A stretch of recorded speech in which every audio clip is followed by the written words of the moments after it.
제가 일상에서 사연 듣는 걸 정말로 좋아하는데 드디어 사연 신청자 입장이 되어보네요. 저는 과거에 황당하고 어이없는 경험을 한 사람입니다. 저는 남편하고 남들처럼 평범한 계기와 모습으로 만나서 연애를 했고 서로 결혼 생각이 들기 시작했을 때부터 자연스레 부부가 된 모습을 머릿속에 그리게 되었습니다. 그럴수록 결혼에 대한 확신이 생겼던 것 같아요. 제가 전문대를 나왔습니다. 2년제였고요. 대학을 나온 후에는 전공과 하등 상관없는 일을 하면서 지냈습니다. 돈은 그럭저럭 벌었는데 안정성을 따진다면 그렇게 좋은 직장은 아니었지요. 제가 그때 어디를 다니고 있었는가 하면 인터넷으로 여러 가지 물건을 파는 사무실에 몸을 담고 있었거든요. 옷도 팔고 인테리어 소품도 팔고 그런 인터넷 사이트가 뭔지 아시죠? 그런 걸 운영하는 곳이었습니다. 그래도 제가 그곳에 초창기 때부터 함께해온 일원이었기 때문에 급여는 적게 받지는 않았어요. 남편은 어찌 보면 우리나라의 전문대라고 할 수 있는 그런 대학을 나왔습니다. 미국에서 학교를 나왔어요. 남편이 미국에서 만 8년을 살다가 온 사람입니다. 영어도 의사소통에 문제 하나 없이 잘해요. 남편이 또 집에서 막내예요. 남자만 셋인 집에서 막내입니다. 자기 형들보다 남편이 많이 누리고 살면서 자랐고요. 막내라도 많이 배우고 많이 세상을 봐야 한다는 일념 아래 가족들이 팍팍 밀어줘서 미국도 갔던 것입니다. 시댁은 방앗간을 오래 한 집안이었습니다. 시아버지께서는 방앗간 일을 종종 도우시며 작게 철물점을 운영하셨고요. 이 철물점은 원래 시아버지께서 하려고 하셨던 게 아니라 고향 친구분이 차리셨던 것을 얼떨결에 잠시 몇 달 맡아주셨다가 그대로 주인이 되어버리신 경우였답니다. 그놈이 몸이 아파서 죽겠다고 하니까 나 말고는 가게를 봐줄 사람이 없다고 해서 내가 의리로 수락을 했던 것인데 그놈 자식이 제발 몸 낫게 해달라고 생긴 게 험하고 말투도 험하긴 해도 심성은 고운 놈이니까 제발 낫게 해달라고 내가 하늘의 기도를 너무 열심히 했었나 봐. 그때는 의료기술도 별로 좋지 않았는데 왜 기적같이 회복이 되고 지랄이람. 아니 글쎄 다 낫더니만 자기는 이제 철물점 따위나 하면서 어두컴컴한 공간 속에 하루 종일 갇혀서 살긴 싫다고 하는 거야. 다시 살아났으니 이제는 마음이 가는 대로 살고 싶다는 지랄을 떨면서 나한테 가게를 줘버렸던 거지. 나 원참. 이놈의 가게를 내가 기회를 파서 어디 팔아치워야지. 그러다가 한 해가 가고 두 해가 가고 그러다 보니 세월을 다 맞아버렸네. 시아버지께서는 아직도 눈뜨고 코베인 기분이라 황당하기만 하다고 그러셨습니다. 하지만 정말로 적성에 안 맞으셨다면 그 철물점을 진작에 포기하셨겠지요. 그리고 점점 그 동네 사람들의 신뢰를 얻게 되면서 단골 손님들을 만드시다 보니까 은근히 재미를 붙이셨던 거예요. 시아버지의 고향 친구분은 성격이 괄괄하고 말투가 좀 거친 분이셨는데 시아버지께서는 그렇지 않으셨거든요. 사근사근 친절하게 설명을 잘 해주셨습니다. 특히나 뭘 모르는 아주머니 손님들한테도 무시를 하지 않으시고 설명도 잘 해주신 데다가 바가지를 안 씌우셨어요. 그 당시만 해도 여자들은 이런 거 봐도 모른다고 하면서 무시하고 안 알려주는 분위기가 만연했던 시기니까요. 시아버지의 장사법은 그 동네에 소소하게 화제가 되었고 그러면서 계속 돈이 벌렸던 것입니다. 남는 시간에는 방앗간에 가서 잡일도 하셨고요. 방앗간은 시어머니께서 운영을 하셨는데요. 전적으로 혼자 하시는 건 아니었고 같이 하는 인력이 있었습니다. 누구인가 하면 시아버지의 누나 되시는 분이었습니다. 제 남편에게는 고모요. 그러니까 시어머니 입장에서는 시누이 되시는 분이시죠. 요즘 시대에도 자기 시누이하고 가게를 하라고 그러면 쌍수를 들고 환영할 여자가 몇이나 될까요? 하물며 옛날이었고 더 하물며 고된 방앗간 일이었습니다. 가게도 좁았어요. 별로 넓지도 않았는데 그런 공간에서 시누이와 함께 방앗간을 해야 한다니. 상상만 해도 등줄기가 짜릿해집니다. 너무 소름이 돋아서요. 이런 괴담 같은 현실을 살아내신 시어머니가 정말이지 존경스럽습니다. 시어머니께서 성격이 그렇게 까다롭지 않은 분이라서 가능했던 것 같네요. 그리고 시고모님도 시자 유세를 막 부리고 그러신 분은 아니었다고 해요. 나중에는 건강이 좀 안 좋아지시고 그러면서 귀농을 결심하게 되면서 방앗간은 시어머니 혼자 하시게 됐고요. 늙으셔서 이제 일이 힘들어진 판국에 혼자 하시려니 벅차셨으나 세월을 머금으신 만큼 노련해지기도 하셨으니까요. 도사이셨습니다. 아무것도 모르는 새댁들이 쭈뼛쭈뼛거리며 쑥이 담긴 봉지만 들고 와도 그냥 알아서 다 해주셨다네요. 시어머니의 솜씨는 다 믿고 신뢰한다고 그 주변의 사람들이 입을 모았다지요. 그리고 자연스레 그 방앗간이 동네 사랑방의 역할을 어느 정도 하게 되어서요. 참기름 한 병 사러 오셔서는 왼종일 방앗간에 앉아서 떠들고 가시는 그런 어르신들이 비일비재하였습니다. 철물점과 방앗간은 거리가 가까운 편이라서 시아버지께서 자전거를 타고 슬슬 움직이시면 금방 도착하시는 거리였어요. 그리고 시부모님께서 사들이신 건물은 다른 동네에 있었고요. 아무리 조심하고 입단속을 해도 소문이라는 건 나기 마련이니까 괜히 이쪽 동네에다가 건물을 살 필요는 없지. 괜히 그랬다가 사달이나 나지. 시어머니께서는 그리 보셨고 시아버지 또한 전적으로 동의를 하셨다고 합니다. 아무리 서로 좋게 잘 지내며 오래 봐온 여기 일대 주민들이라고 하여도 사촌이 땅을 사면 배가 아픈 게 사람 마음인 법이라고 보셨던 거예요. 두 분이 정말 현명하셨지요. 건물은 3층짜리 상가였고요. 위치가 나쁘지 않았고 장사들도 다 잘 되고 있어서 아주 괜찮았습니다. 당연히 시간이 갈수록 값이 올랐고요. 시아버지께서는 소탈한 모습으로 손님들을 맞이하시며 수리일을 다니셨고 자전거는 정겹게 바른 모습이었으나 그런 것과는 상관없이 돈을 참으로 잘 벌고 계셨습니다. 돈이 되니까 그 철물점에 정을 붙이시며 계속 하셨던 것이지요. 방앗간 또한 한자리에서 꾸준히 단골 장사를 해온 데다가 시어머니께서 워낙 알뜰살뜰하게 사시는 분이었거든요. 절대 돈을 낭비하시는 일이 없었어요. 웬만하면 사치를 안 하셨습니다. 다니시는 교회에서 오랫도록 집사님이셨다가 권사님이 되셨던 날, 그때 처음으로 기념 삼아서 명품 가방 하나 사셨다고 하네요. 여담으로 그때 백화점에서 깜짝 놀랐대요. 시부모님이 놀라신 게 아니라 백화점 직원이 놀란 것이었지요. 뭐 찾으시는 거라도 있을까요? 단출한 시어머니의 차림새, 그리고 아주 소탈함이 넘쳐 흐르는 시아버지의 모습까지 백화점 직원이 떨떠름한 눈빛으로 쳐다보았다고 합니다. 딱 봐도 뭣도 없는 양반들이 호기심에 백화점 나들이를 하러 온 모양이라고 판단을 했던 것이죠. 제가 여기서 손가방이나 하나 좀 보려고요. 가방에 로고가 이렇게 박힌 게 제 눈에 예쁘더라고요. 네, 그러시군요. 그런데 여기는 그냥 일반 브랜드 매장이 아니라 명품 매장이라서요. 가격대가 맞는 게 없으실 거예요. 저기 고객님? 제 이야기 듣고 계시나요? 그거 그렇게 멋대로 만지시면 안 돼요. 손으로 막 그러시면 안 돼요. 사실 것도 아니시잖아요? 시어머니께서 마음에 드는 가방을 손으로 건드리시자마자 직원이 난리를 쳤다고 합니다.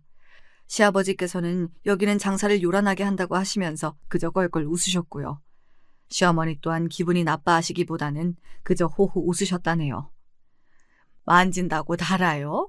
누가 보면 가방이 신생아 갓난쟁이인 줄 알겠어요.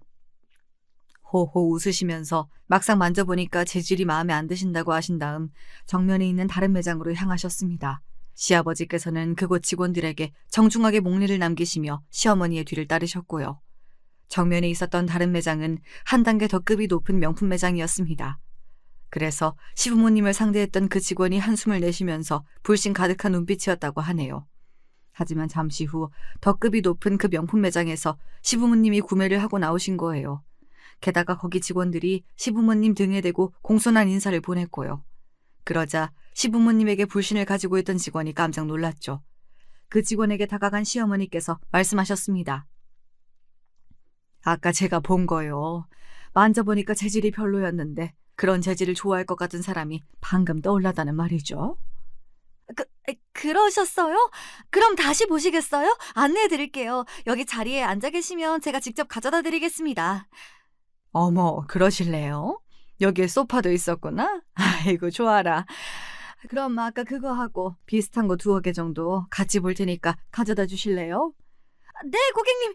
잠시만 기다려주세요. 아까와는 상황이 완전히 달라져 있었다네요. 푹신한 소파 자리로 시부모님은 안내되었고 그러자 다른 직원이 어디선가 음료와 다과를 준비해서 가져오더래요. 시부모님을 불신으로 쳐다봤던 그 직원은 더없이 정중하고 공손한 자세로 가방들을 직접 가져와서 이런저런 설명을 해주었고요. 시어머니께서는 고개를 끄덕끄덕 하시면서 하나를 고르셨습니다. 암만 해도 우리 형님은 이걸 좋아하실 것 같네. 당신 생각도 그렇지요? 글쎄, 나는 모르지. 당신이 모르면 누가 알아요? 누님 본인이 아시겠지. 전화해봐. 그러면 당신이 지금 전화 좀 드려봐요. 나는 어색해서 안 돼. 아휴, 대체 평생을 왜 이런담? 그냥 사. 웬만하면 좋아하시겠지. 저기요. 지금 우리 집사람이 고른 그걸로 주시오. 여기 카드 가져가서 결제해요. 시아버지께서는 골치 아프다는 듯 직원에게 카드를 내미셨습니다. 공손하게 카드를 받아든 직원이 시아버지의 다음 발언에 놀란 표정을 감추지 못하였고요. 결제는 한 번에.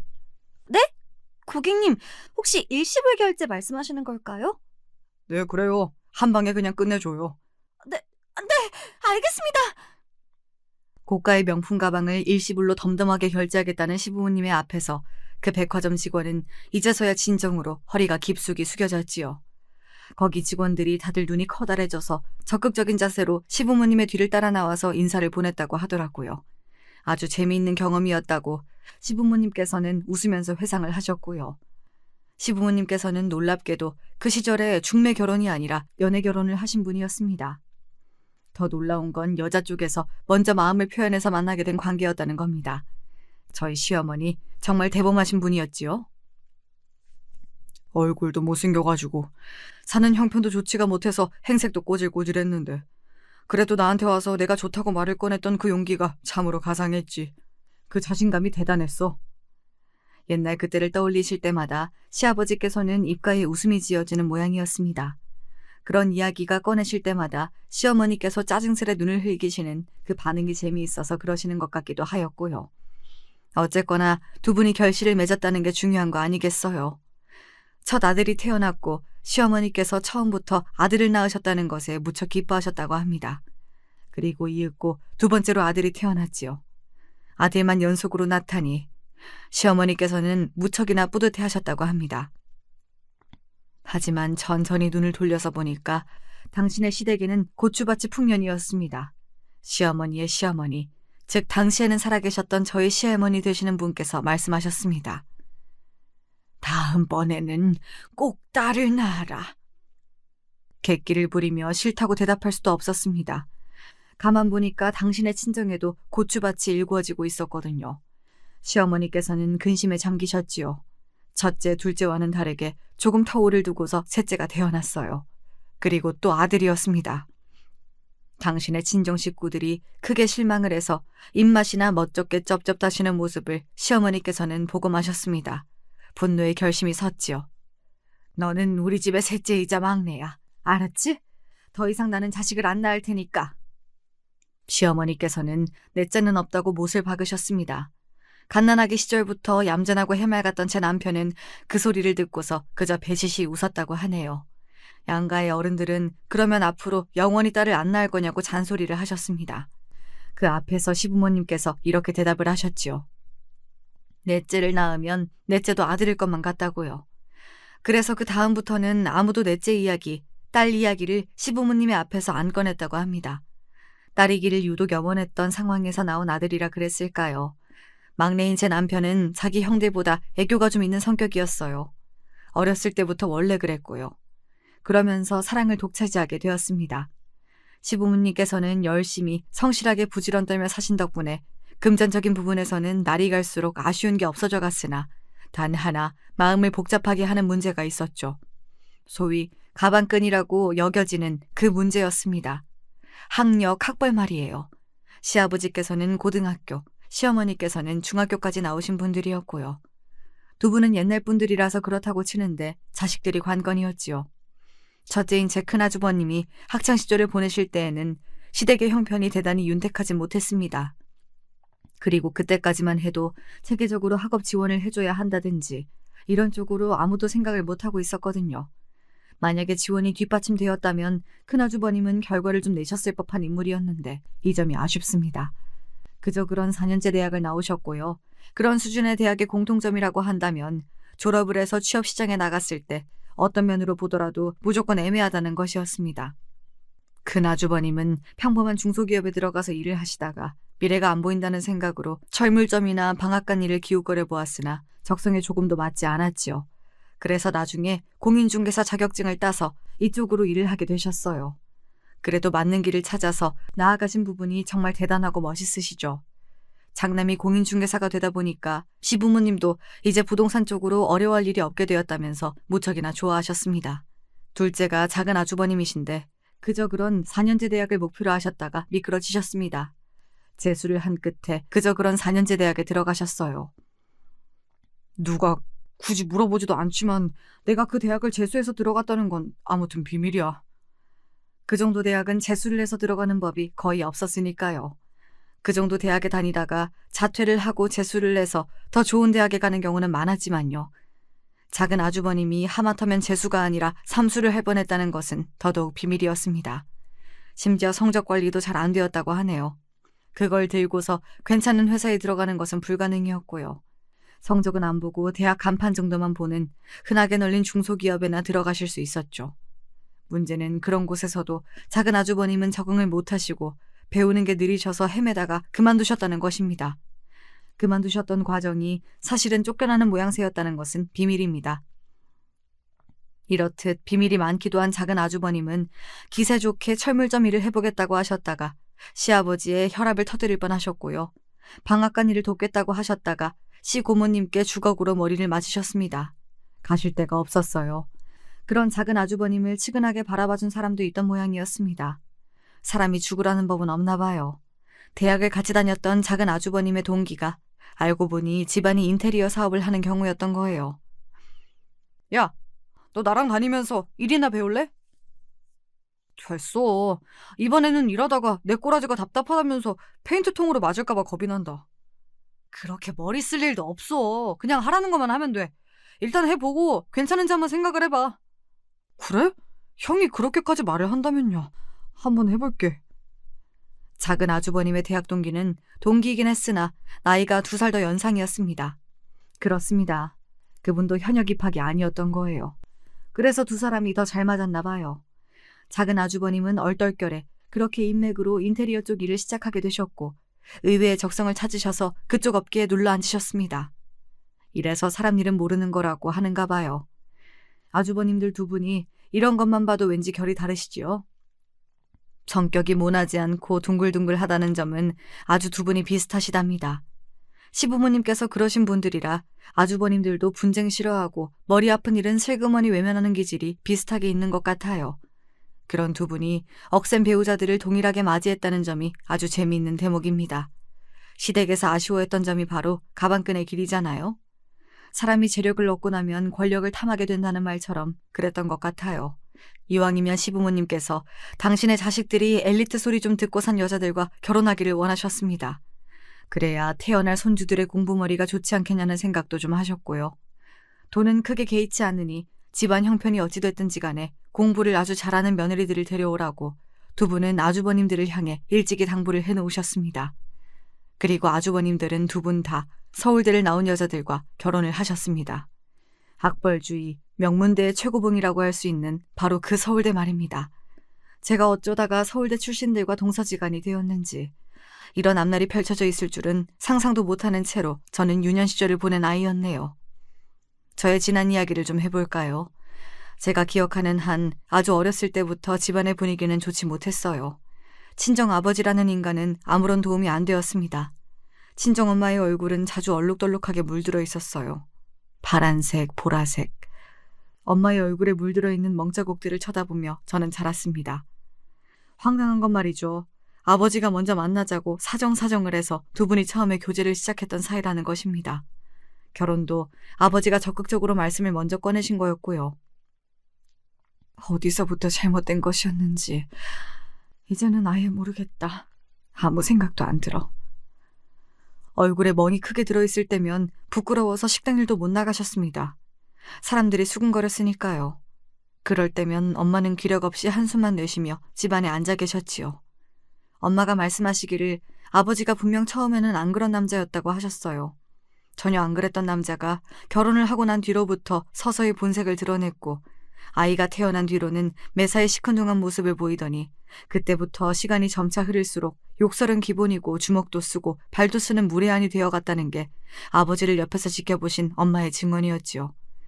저희 가족의 모습을 지켜본 사람들이 말했습니다. 왜 진작에 끝내지 못했고 도망치지 못했냐고요. 엄마는 죄가 없었고 내도록 당하며 고통을 받으셨는데 사람들은 엄마를 향해 손가락질하면서 왜 멍청하고 어리석게 답답하게 살았냐면서 욕을 했습니다. 외가는 가난했습니다. 엄마는 중학교까지만 나오셨고 고등학교는 나중에 검정고시를 따로 보신 분이었어요. 게다가 외가 식구들 자체가 썩 그렇게 사리에 박지 않았고 이속을 챙길 줄을 몰랐습니다. 집안의 분위기이며 사람들의 성품이 원체 그러하였습니다. 그런 기질을 고스란히 타고나셨던 분이 엄마였고요. 분쟁을 싫어하고 언쟁을 피했을 뿐인데 그게 그렇게나 사람들에게는 욕을 먹을 일이었나 보더라고요. 엄마 보고 자식 인생 망친 엄마라고 비난을 하시는 분도 저는 본 적이 있었습니다. 한 동네에 살던 아주머니셨는데 본인도 여자이고 엄마이면서 어쩜 그렇게 냉혹하실 수가 있었는지 모르겠네요. 맨날 당하고 살기만 하면 뭐가 옳고 그른지도 판단이 잘 안 되지요. 요즘 말로는 이런 걸 가스라이팅이라고 표현을 하던데 당시에는 그런 단어도 없었어요. 어떤 걸 당하고 있는 건지도 정확하게 모르는 채로 그저 무력하게 당하기만 하는 게 피해자의 일상이었습니다. 집에 가기 싫다. 모든 게 지긋지긋해. 그치만 집에 들어가면 웃어야겠지. 너무 크게 웃으면 안 되고 아주 약하게 웃으면서 엄마를 내가 안심시켜드려야 돼. 그게 내 역할이니까. 저는 부모님을 신경 쓰게 만들지 않는 아이, 손이 가지 않는 아이, 조용하고 착한 아이가 되는 것이 어릴 적부터 목표였어요. 불안정한 가정 안에서 보고 자란 게 전부 좋지 않은 광경들 뿐이었으니까요. 그렇다면 적어도 저로 인해서 이 가정이 더욱 힘들어지는 일만큼은 없어야 한다는 생각이 들었습니다. 그래서 조용히 지냈고 아무런 잡음도 내지 않으면서 커갔습니다. 눈치를 보느라 바빠서 학교에 준비물을 사야 하는데 그게 값이 비싸면 그냥 학교에서 창피를 당하고 혼이 날지언정 그 준비물 비용을 달라고 말을 못 꺼냈고 고기 반찬이나 햄 반찬 혹은 계란말이 같은 걸 원 없이 뜨끈한 쌀밥과 먹어보는 게 소원이었지만 꼭 참으면서 도리어 먹는 양도 적게 먹었습니다. 그래야 제가 도움이 될 것만 같았거든요. 식량을 축내는 자식이 되고 싶지 않았던 것 같아요. 어른이 어른답지 못하면 그 밑에서 아이는 아이답지 못하게 자라더라고요. 제 경험담입니다. 중학생 때 학교에서 동아리 활동이라는 걸 꼭 해야 한다고 해서 억지로 시작을 했었어요. 독서와 관련된 동아리였는데 솔직하게 뭔 활동을 했었는지는 모르겠으나 그 동아리에서 만난 친구들하고 친해져서 제 마음에 안식처가 생겼던 게 아주 중요한 일이었지요. 그런 의미에서 중학교 시절의 그 동아리가 저를 구원해 주었던 것이나 다름없어요. 그 친구들은 괴짜였습니다. 저와 다르게 더 어린 나이부터 책을 많이 읽었던 친구들이었거든요. 전부 다 두꺼운 안경들을 쓰고 있었지요. 친해지고 난 다음에 저희 부모님이 사이가 안 좋고 집구석에서 좋은 일이라고는 경험해 본 적이 없다고 제가 털어놓았는데요. 그렇게 말을 하고 나서 괜히 털어놓았나 싶은 후회가 들었는데 친구들의 반응이 의외였어요. 전부 다 안경 너머에 눈을 반짝이고 있었거든요. 그러면 너는 주인공이구나. 주인공이라는 게 갑자기 무슨 의미야? 우리 집이 그러고 산다는데 내가 왜 주인공이야? 원래 평범한 사람들은 주인공을 못해. 특별한 경험이 있어야 주인공이 되는 거야. 정말? 뭔가 이상한데? 혹시 만에 하나 우리 부모님이 이혼을 하시면? 부모님이 이혼을 했는데 그 자식이 주인공이 될 수가 있어? 나는 잘 모르겠지만 어쨌든 주인공이라는 건 가족이 제대로 있어야 하는 거 아니야? 네가 책을 많이 안 읽어서 뭐를 잘 모르는구나. 시련의 산을 넘고 또 넘고 그러면서 주인공의 이야기가 완성이 되는 거야. 너 말고 나머지 우리들은 전부 집에서 아무 일도 없어. 그냥 맨날 똑같이 지루하게 지내는 게 전부야. 그러니까 여기 있는 사람들 중에서 주인공을 뽑는다면 그건 바로 너야. 너희들 정말 생각하는 게 특이하다. 태어나서 그런 이상한 소리는 처음 들어봐. 근데 기분이 나쁘지는 않네. 오히려 기분이 좋은 것 같아. 다들 고마워. 저의 불행한 가정사를 듣고 나서 특별하니까 주인공인 거라고 말을 해주다니. 이 친구들이 암만 해도 제정신이 아니었습니다. 그때부터 저는 그 친구들을 괴짜라고 여기게 된 것이었지요. 왜 그 친구들이 다른 애들하고는 못 어울리고 자기들끼리만 노는지도 그 이유를 자동으로 알 것만 같았습니다. 그런데 결과적으로 저에게는 그 친구들의 말이 크나큰 힘이 되었어요. 항상 눈치만 보고 주눅이 들어있던 제가 서서히 어깨를 펴고 목을 위로 들게 되는 그런 계기가 되어 주었거든요. 상황을 조금은 객관적으로 바라볼 줄 아는 시선을 가지게 되었는데 그만큼 정신이 성숙해진 것이었죠. 엄마가 마냥 불쌍하고 답답하게만 생각됐었으나 이제는 다른 생각도 들기 시작했고요. 아버지가 재활용조차 불가능한 아주 답이 없는 인간이라는 것도 냉정하게 판단할 수 있게 됐습니다. 그때부터였죠. 제가 행복하고 화목한 미래 따위는 영원히 오지 않을 가족만 붙잡으면서 기대하는 마음을 버리게 된 게요. 이뤄지지 않을 꿈을 그동안 꾸고 있었습니다. 저만 노력한다고 해서 될 일이 아니건만 그동안 헛된 꿈만 내도록 꾸고 있었습니다. 그걸 알게 되었어요. 그런 현실을 인지하면 인지할수록 제 처지가 비참하고 초라하게 느껴진다는 부작용이 있었으나 그럴 때면 외치는 주문이 있었지요. 괜찮아. 나는 주인공이야. 이 세상의 주인공은 아닐지라도 제 인생의 주인공은 확실히 저였으니까요. 부모님의 문제와 상관없이 제 일상에 집중하면서 제 인생에서 다시는 돌아오지 않을 학창시절을 최대한 즐기고 누리려고 노력을 했습니다. 고등학교 시절에는 아르바이트를 하면서 제 용돈을 벌었고요. 그리고 고등학교 졸업 전에 부모님이 이혼을 하셨습니다. 이혼 사유는 아주 간단하고 명료하였습니다. 아버지가 바람이 나셨기 때문입니다. 아버지는 새 여자와 새 출발을 하기 위해 처자식을 버리고자 하였습니다. 엄마는 울부짖으셨습니다. 그러면 내 인생에 남는 게 뭐야? 멍이 들 정도로 당신의 가슴을 세게 두드리며 한탄을 하셨고 저는 그런 엄마의 팔을 잡아드렸지요. 엄마, 그냥 이참에 아버지하고 끝내세요. 너는 모르는 소리 하지 마라. 내가 누구 좋으라고 이혼을 해줘. 누구 좋으라고. 엄마 좋으시라고요. 뭐? 내가 지금 억울하고 분해서 죽겠는데 이혼을 하는 게 어떻게 나 좋은 일이라는 거야. 그게 말이나 되니? 네, 지금 이혼 안 하시고 그렇게 악에 받쳐서 아버지를 붙잡으시잖아요? 그러면 모래를 쥐고 계시는 거나 다름 없어질 거예요. 모래는 결국 손가락 사이로 다 빠져나가겠죠. 엄마가 이혼을 안 해주셔도 아버지가 그 여자랑 같이 사는 걸 막으실 수가 없잖아요. 그럼 결국 엄마만 고통스러운 거죠. 엄마의 인생은 계속 아버지한테 잡혀있는 것이 되겠지요. 분하고 억울하고. 그렇다고 해서 인생을 바로잡을 기회를 놓치지 마세요. 이제라도 다르게 사셔야죠. 그냥 내려놓으세요. 다 내려놓고 엄마의 인생을 찾으세요. 엄마의 인생은 엄마가 주인공인 거예요. 너, 네가 언제 이렇게 다 커버렸니? 네가 그런 생각까지 할 수 있는 애였어? 제가 벌써 18살인데요. 엄마가 저를 보지 않고 계시는 동안에도 저는 무럭무럭 자라고 있었어요. 엄마는 당신의 두 손에 얼굴을 가득 묻고 한참이나 흐느껴 오셨습니다. 저는 이 흐느낌이 먹고 나면 두 분의 결혼 생활도 끝이라는 직감이 들었습니다. 엄마는 얼마 되지도 않는 집안의 재산을 거의 대부분 차지하는 것을 조건으로 이혼을 하셨습니다. 자식인 저를 엄마가 전적으로 책임지게 되셨기 때문에 그 돈이라도 챙길 수 있었던 것이죠. 엄마는 이제 아무런 미련도 후회도 없다는 얼굴로 아버지와 이혼을 하셨는데요. 그때 아버지의 표정이 참으로 묘하게 보였어요. 엄마가 당신에게 처절하게 매달리는 모습을 기대하셨던 걸까요? 웃기지도 않네요. 저는 후련한 기색으로 덤덤하게 아버지를 바라볼 뿐이었고요. 마지막으로 꾸벅 인사를 남긴 게 전부였던 저와는 다르게 아버지는 복잡한 시선으로 저를 끝까지 바라보고 계셨습니다. 가장의 역할도 못했던 주제에 바람이 난 여자와 꼭 결혼을 하고 싶어 하셨던 이유가 있더라고요. 첫째로는 그 여자가 돈이 좀 있는 여자였기 때문이고요. 둘째로는 그 여자가 임신을 했기 때문입니다. 저희 부모님이 이혼을 하셨을 때는 그 여자가 이미 거의 만삭에 가까웠고요. 참고로 그 여자 또한 아버지가 두 번째 결혼이었는데요. 첫 번째 결혼은 사별로 끝이 난 모양이었어요.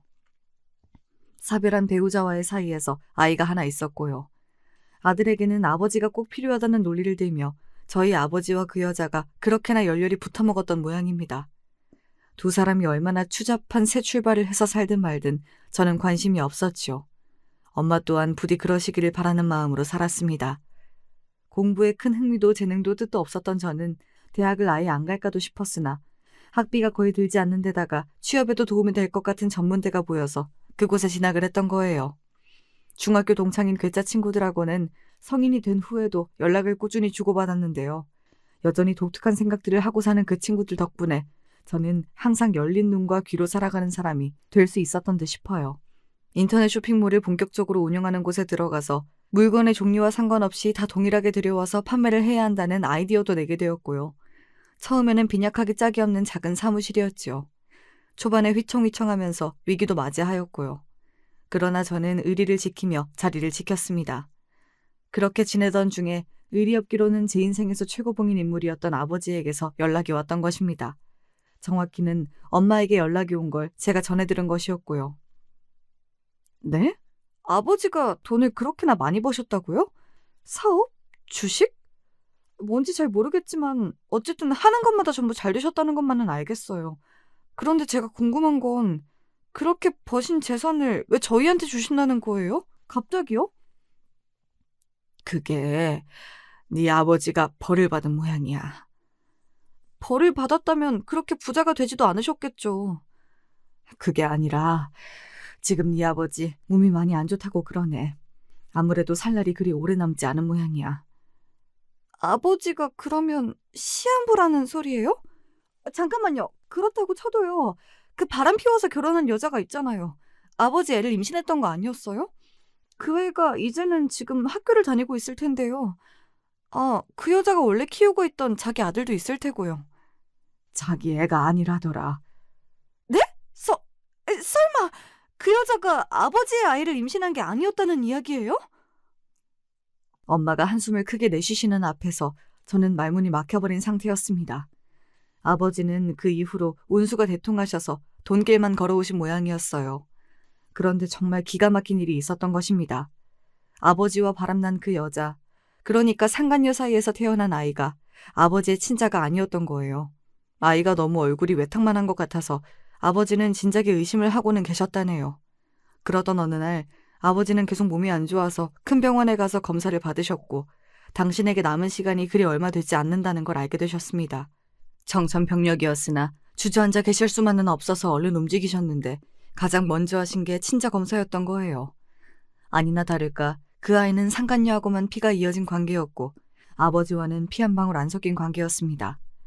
게다가 원래 상간녀가 자기 전남편 사이에서 낳아서 기르고 있던 아들은 커갈수록 통제 불가능한 사고뭉치가 되어 있었지요. 치료의 희망은 없고 살 때까지 살다가 가는 수밖에 없다는 걸 병원을 돌며 재차 확인받으신 아버지의 머릿속에 엄마와 제가 떠올랐습니다. 그리고 제가 정말 시도도 못한다는 말처럼 아버지와 생긴 게 진짜 판박이었거든요. 성격은 전혀 안 닮았는데 외모가 정말 자랄수록 아버지와 비슷해진 경우입니다. 특유의 인매나 끝이 뾰족한 턱은 그대로 복사를 해놓은 수준이었고요. 상황이 그렇게 흘러가자 아버지는 상간녀에 대한 괘씸함과 저와 엄마에 대한 죄책감, 그리고 친자식에게 재산을 남겨주고 싶다는 바람이 드셨습니다. 그래서 연락을 해오신 것이었어요. 이 엄청난 일을 어찌 마주하면 좋을지 한숨만 나오는 상황이었는데 남은 시간은 별로 없었고 가능한 한 빨리 재산의 정리가 이루어져야 하는 상황이었습니다. 아직 그 상간녀는 아버지가 시한부라는 걸 몰랐거든요. 그러나 들키는 건 시간 문제였고 재산 정리를 아버지는 빨리 하고 싶어 하셨어요. 무력하고 멍청했던 게 과거의 나였는데 이제는 지금만큼은 절대 그래선 안 되겠지. 우리 딸을 위해서라도 내가 정신 차리고 움직여야겠어. 엄마는 전에 없이 열의가 가득한 눈빛을 하셨습니다. 그리고 재산 문제에 있어서 아버지와 단 둘이 단판을 짓겠다고 하셨어요. 저는 엄마가 내리시는 결정을 존중하겠다고 하였고요. 결과적으로 아버지의 모든 재산이 친자식인 저한테 왔습니다. 아버지는 당신의 피를 이어받은 이 세상의 유일한 자식에게 모든 걸 주고 떠나셨지요.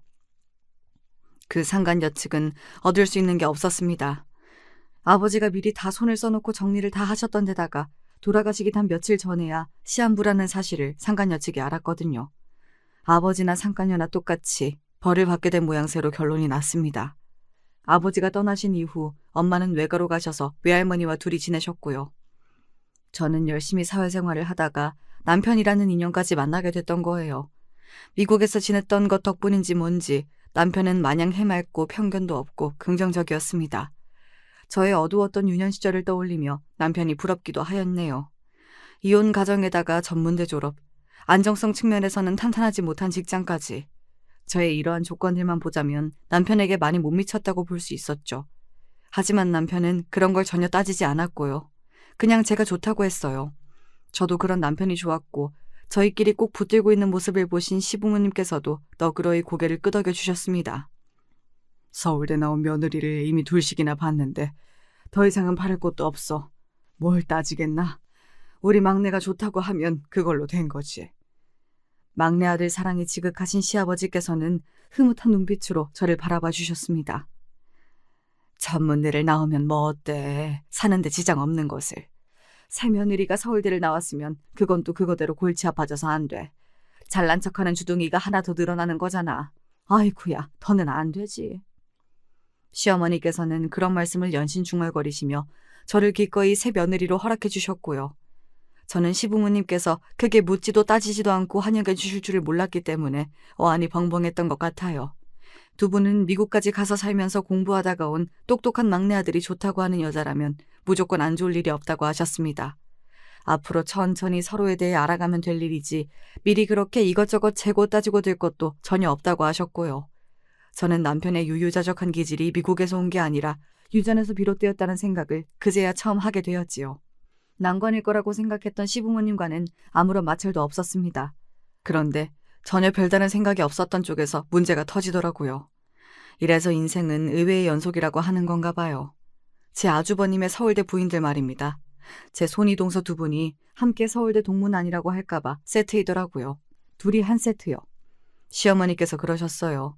제 손이동서들이 워낙 자기들끼리만 아는 소리를 떠들고 자기들끼리만 뭉쳐서 행동하는 경향이 있다고요. 그 이야기를 듣고 나서 그냥 그런가 보다 싶었는데 그걸 제가 직접 겪게 되었던 거예요. 며느리들끼리 인사 나누고 친목을 나누라고 하면서 시부모님께서 카드 한 장을 내어주셨습니다. 맛있는 밥 한 끼를 같이 먹으라고요. 근사한 식당에 다녀오라는 말씀을 들으며 저는 신이 나서 눈을 빛냈습니다. 하지만 카드를 받아드는 큰 형님이나 그 옆에 작은 형님은 저하고 낯빛이 그때 좀 달랐어요. 날짜는 언제로 할까요? 두 분이 편하신 대로 제가 맞출게요. 제가 그렇게 먼저 운을 띄우자 형님들은 머쓱한 기색으로 고개만 끄덕이실 뿐이었어요. 사람 맥 빠지게 왜 저러시나 싶었는데 지켜보시던 시어머니께서 소리 없이 한숨을 내쉬며 고개를 돌리시는 게 보였답니다. 서울대 출신 형님들이 여태 집안에서 한 가닥씩 하고 계셨다는 것을 저는 느낄 수 있었고요. 얼마 뒤 고급 소갈비 식당에서 만나는 것으로 일정이 잡혔습니다. 그곳은 시아버지께서 추천해 주신 장소이기도 했어요. 남편도 거기를 가봤는데 아주 맛있는 곳이라고 했어요. 듣기만 해도 침이 고이더라고요. 기대를 많이 하고서 그날 도착을 했지요. 안녕하세요 형님들, 저 왔어요. 명랑하게 인사를 드리면서 테이블로 다가갔는데 두 분이 똥 씹은 표정으로 저를 보시는 게 아니겠어요.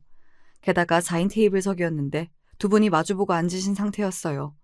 본능적으로 저는 이쪽도 저쪽도 옆으로 가서 앉기가 상당히 민망할 것 같다는 예감이 들었습니다. 게다가 이제 보니까 테이블에 이미 음식이 나와 있었고 두 분이 이제 막 드시기 시작한 그런 때였더라고요. 제가 시간 맞춰 잘 온 줄 알았는데 그래도 제가 좀 늦었나 보네요. 저기 그런데 제가 어느 쪽에 가서 앉으면 좋을까요? 혹시 두 분이 나란히 앉으신다면 그렇게 해도 좋고요. 제가 옆에 앉으면 불편해하실까봐 두 분이 혹시 나란히 옆으로 앉으실 거냐는 질문까지 드렸습니다. 제 딴에는 온 사력을 다한 것이었죠. 바로 그때 메인 메뉴인 소갈비가 가득 담긴 접시가 도착을 했습니다. 두 분은 제가 도착한 순간부터 지금까지 저에게 일절 대꾸도 안 하신 채였고요. 작은 형님이 불판 위로 소갈비를 올려주시더군요. 그래서 제가 작은 형님 옆으로 가서 슬쩍 앉았습니다. 그러자마자 큰 형님이 젓가락을 테이블 위로 소리나게 내려놓으셨어요. 밥맛 떨어지게 진짜. 그러더니 짜증을 내시더라고요. 그것도 저를 보시면서 말입니다. 며느리들끼리 맛있는 음식 먹으라고 시부모님께서 마련을 해주신 자리였고 저는 새 며느리 된 입장으로 그냥 왔을 뿐인데 이렇게 불청객 취급을 받아야 할 일인가 싶어서 어리둥절했습니다. 화도 안 났고 그냥 당황스러웠어요. 큰형님이 혹시 어디 아프신 건가 싶기도 했습니다. 하지만 그때 제 옆에서 작은 형님이 한숨을 푹 내쉴 때부터 이 두 분이 작당을 하셨다는 걸 알게 되었지요. 그러게요. 갑자기 이 식사의 품격이 확 떨어지는 것만 같아요. 뭔 놈의 품격이냐고 묻고 싶었습니다. 당장 따져 물을까 하다가 어디까지 가나 보자 싶어서 형님들을 번갈아 쳐다봤지요. 그랬더니 큰형님이 피식 비웃으면서 저한테 이러시더군요. 눈치가 없나 봐? 살면서 그런 소리 꽤 들었지? 눈치 없다는 소리. 글쎄요. 별로 그런 소리는 들어본 적이 없는데요. 제가 지금 이 상황이 어떻게 된 건지 모르겠거든요. 이런 걸 보면 제가 눈치가 되게 좋은 사람은 아닌 것 같네요. 그러니까 말씀을 해주시겠어요? 지금 저를 왜 이렇게 불편하게 대하시는 건지? 당연히 불편할 수밖에 없는 거 아닌가? 머리가 달렸으면 생각이라는 걸 해봐. 어디 이름 없는 대학 같지도 않은 전문대를 나온 주제에 어떻게 서울대를 나온 우리하고 다짜고짜 맘먹으려고 들어? 네? 제가 지금 잘못 들은 거 아니죠? 서울대 나오신 게 그래서 뭐요? 전문대를 나온 제가 서울대를 나오신 두 분 앞에서 고개를 조아리며 겸상을 해도 되는지 정중하게 여쭈고 허락을 구하기라도 했어야 했다는 건가요? 설마 그건 아니죠? 제정신이라면 그런 발상은 못 하실 거라고 믿어요. 뭐야? 말하는 꼬라지가 아주 대단하다. 역시 못 배워 처먹으면 수준이 저급할 수밖에 없구나. 그런 식으로 우리를 끌어내리려고 얄팍한 수를 써봤자 소용없어. 안 통하니까. 좋은 말로 할 때 사라져. 두 분 어쩜 이렇게 유치하세요? 서울대고 나발이고 나이 먹고 이러는 거 너무 유치한 거 아닌가요? 아버님, 어머님한테 다 말씀을 드려야겠네요. 두 분이 이런 분들인 줄 몰랐습니다. 제가 단호하게 말씀을 드리자 두 분이 동시에 저를 비웃으셨어요. 집안에서 사랑받으며 커온 막내 아들의 옆자리를 꿰찬 것 하나로 너무 기세등등한 것 아니냐며. 그래봤자 저라는 인물 자체는 아무 보잘것 없으니 서울대 출신인 본인들하고는 게임이 안 된다고 하셨습니다. 작은 형님은 저보고 이만 꺼지라는 듯 팔로 저를 슬쩍 밀어내기까지 하셨어요. 그래서 제가 친절하게 밀려나 드렸고요.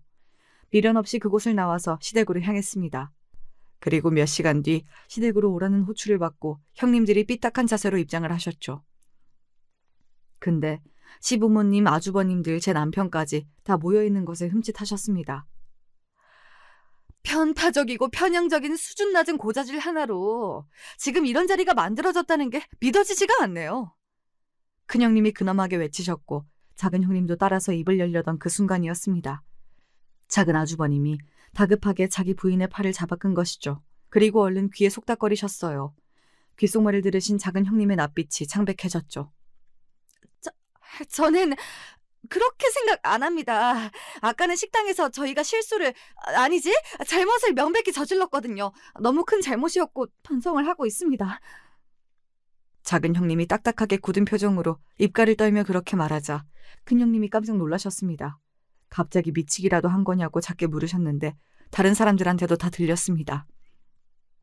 왜 그러냐는 채근이 이어지자 작은 형님이 결국 이렇게 외치고 마셨어요. 200억대 자산가라고 하잖아요. 빌딩 주인이라고 하는데 그럼 어떡해요? 홧김에 외치시고는 민망하며 헛기침을 하셨고요. 큰형님은 어안이 벙벙한 채로 저를 보셨다가 다른 사람들을 보셨습니다.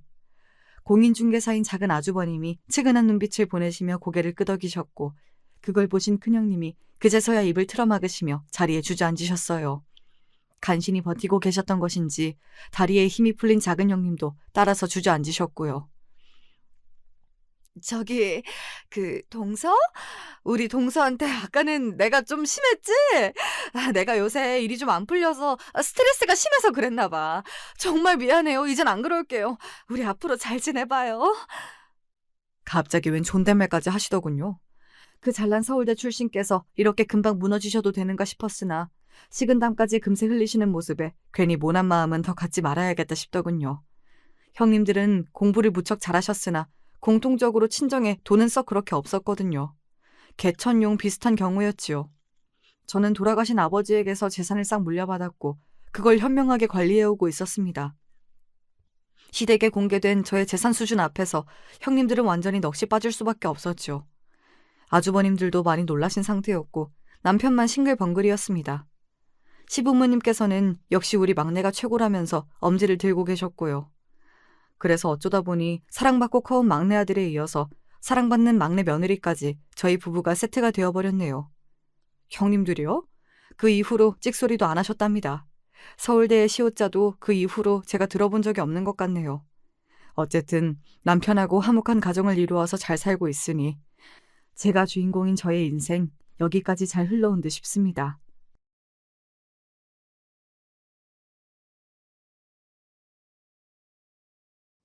항상 팔불출 같다고 할까봐 남편 자랑을 어디 가서 하지 않았어요.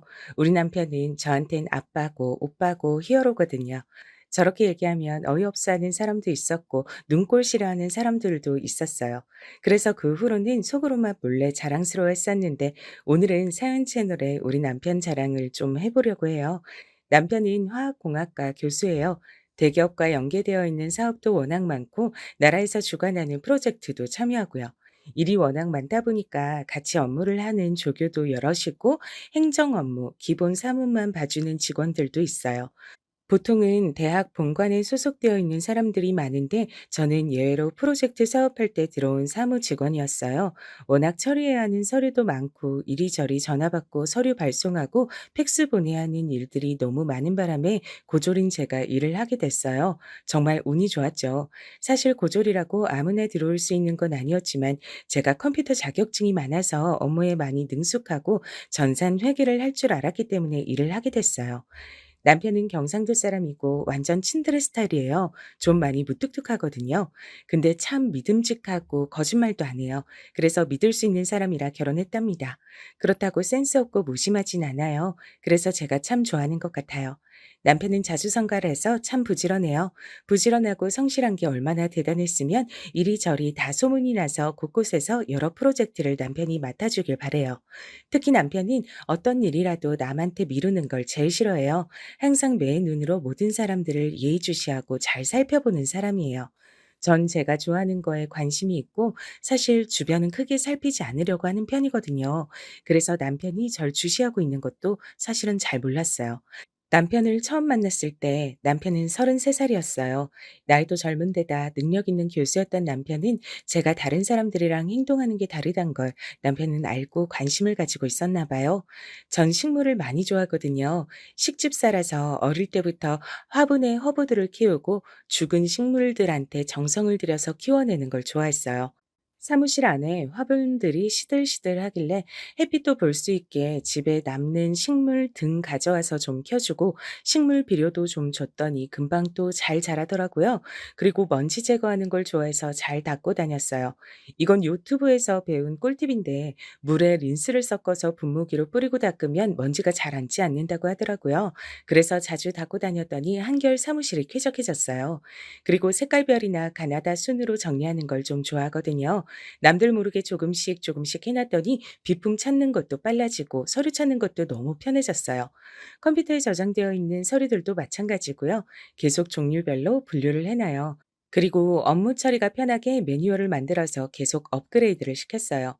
여기 일에 맞춰서 보고서나 문서 서식들도 다 만들어뒀고요. 새로운 사람이 오면 모든 업무가 체계화되어 있어서 많이 놀라더라고요.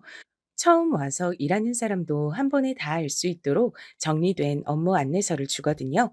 그걸 보고 두 번째로 놀라요. 이거 정리하신 분 누구냐고요. 그럴 때마다 정말 보람 있더라고요. 어떤 직원은 여기는 자동으로 모든 게 다 업데이트되는 프로그램을 쓰는 줄 알았대요. 저는 그냥 조용히 웃었는데 교수님이 얘기하시더라고요. 그거 미나 씨가 다 한 거예요. 여러분들은 잘 몰랐겠지만. 다들 네? 에이 설마 이런 반응이면 한 말씀 더 하셨어요. 여러분들이 다 미나 씨처럼 일하면 우린 세계 1등 교수진이 될 수 있을 거예요. 무적이죠, 무적. 여기 먼지 하나 안 앉은 거 알아요? 미나 씨가 늘 청소해서 그래요. 업무 안내서 시킨 적 없는데 미나 씨가 만들었어요. 우리 쓰고 있는 문서 서식들도 다 미나 씨가 만들었고요. 내 사무실의 책장 가나다 순으로 정리해 놓고 서류도 정리해 놓고 비품실도 찾기 쉽게 다 분류하고 번호 붙여 놓은 거 알죠? 그것도 혼자 다 했어요. 회계 업무 말하면 뭐해요. 입 아파요. 내 회계사 친구가 회계 프로그램 뭐 쓰는 거냐고 물어보더라고요. 어떻게 매번 이렇게 정리해서 주냐고 하더라고요. 이런 직원이 있다니까 자기 사무실로 스카우트하고 싶다고 하더라고요. 여러분은 아무도 몰랐죠. 여기 미나 씨가 다 돌리고 있어요. 내가 아니라. 사람들이 그래요. 교수님이 저렇게 말 많이 하는 거 처음 봤다고요. 저도 처음이라서 한창 눈 동그랗게 뜨고 쳐다봤어요. 그래서일까요? 언제부턴가 저만 개인적으로 보너스를 보내주셨어요. 너무 고마워서 넣었다고요. 알고 보니 보너스만 200만 원이나 더 넣으셨더라고요. 처음으로 따로 연락을 드렸어요. 돈이 잘못 들어온 줄 알았거든요. 근데 정말 다정한 목소리로 받아주셨어요. 일한 만큼 보너스 넣었다고요. 다른 사람들은 보너스 20만 원 받았다고 하는데 저는 입 다물고 가만히 있었어요. 제가 일을 10배나 더 했다고 생각하시는 것 같더라고요. 누군가가 나에 대해서 알아주는 게 이렇게 행복한 일인지 처음 알았어요.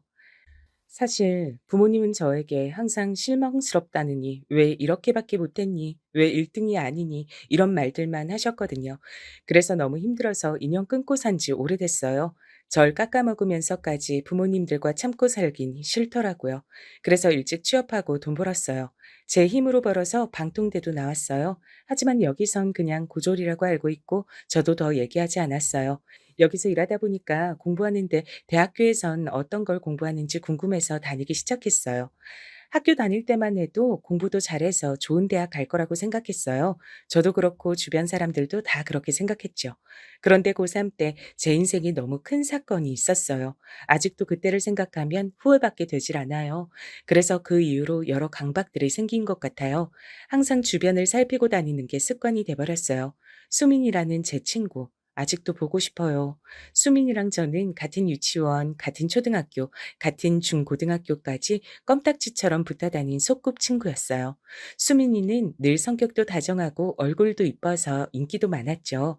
고3 때 다른 반이었던 게 너무 아쉬울 정도였습니다. 저희 집에선 제가 의대에 가길 바랬기 때문에 절 항상 쪼아댔어요. 항상 부정적인 말들만 하셨어요. 전 학원이랑 과외에 시간을 뺏겨서 수민이랑 자주 볼 순 없었지만 카톡도 자주 하고 웃긴 게 있으면 같이 공유도 하고 그랬어요. 근데 언제부턴가 수민이가 연락도 뜸하고 바쁜지 전화도 잘 안 받더라고요. 조금 섭섭했지만 고3이라 그런가 보다 하고 저도 공부에 더 매진해야지 했어요. 하루는 수민이가 미나야 나 힘들어 하고 카톡이 왔더라고요. 다시 전화를 하니까 받진 않았어요. 그 다음날 학교에서 만나면 얼굴 보고 얘기나 좀 해야겠다 싶었어요. 오래간만에 본 수민이는 예전 모습이 아니더라고요. 갑자기 얼굴이 반쪽이 됐다고 할 정도로 바짝 말라 있었어요. 그렇게 친했다고 하면서 왜 오랜만에 보냐고 하겠지만 반도 다른 데다 학원에 과외에 눈코 뜰 새 없고 잠깐이라도 쉬는 시간이 되면 부족한 수면을 보충하느라 매점도 잘 못 가고 다른 반에 갈 힘도 기력도 없더라고요. 바쁘게 지내다 보니 마주쳐도 아주 잠깐씩이었던 거죠. 수민이는 미대에 진학하고 싶어 했어요. 학원 선생님이 잘 가르쳐 주셔서 갈 수 있을 것 같다고 너무 좋다고 했었거든요. 장학금 받을 수 있도록 최선을 다해서 가르쳐 주시는데 실력이 많이 늘었다고 칭찬받았다고 웃던 얼굴이 지금도 기억나요. 집안이 그렇게 넉넉하진 않아서 항상 미대 진학을 걱정했었는데 학원의 선생님이 적극 추천해 주시면서 따로 과외도 해 주시겠다고 그렇게 웃으면서 말했었는데 그런데 너무 충격적이게도 그 학원 선생님이 따로 집에서 과외를 해 주시겠다고 하고 수민이한테 약을 먹이고 몹쓸 짓을 했더라고요. 어떻게 선생이란 사람이 그것도 자기 지위를 이용해서 절박한 사람을 저렇게까지 짓밟을 수 있을까요?